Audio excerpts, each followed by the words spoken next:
আজকে যে কলাটা দেখছেন এই কলা রান্না করব। তো চলুন ফুল ভিডিওতে যাওয়া যাক। আপনার বাসাতে মাছ মাংস নেই তো কী হয়েছে, যদি 2টা ডিম থাকে সেই ডিম দিয়েও কিন্তু একটা রেসিপি করা যায়।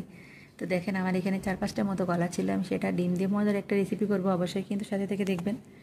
আমার পক্ষ থেকে প্রবাসী ভাই ও বোনদের জন্য অপরন্ত ভালোবাসা রইল এবং সবার জন্য সুস্থতা কামনা করছি।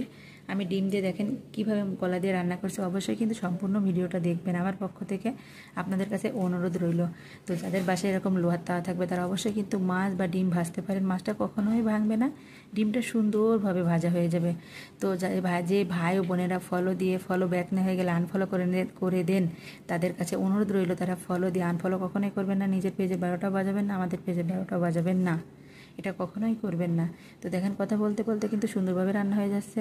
আমার ফেসবুক পেজ থেকে দেখে থাকলে যদি নতুন হয়ে থাকেন অবশ্যই একটা ফলো দিতে ভুলবেন না, লাইক কমেন্ট একটা শেয়ার দিবেন। আর যদি ইউটিউব চ্যানেল থেকে হয়ে থাকেন অবশ্যই সাবস্ক্রাইব করতে ভুলবেন না। আজকের ভিডিও পর্যন্তই, ধন্যবাদ।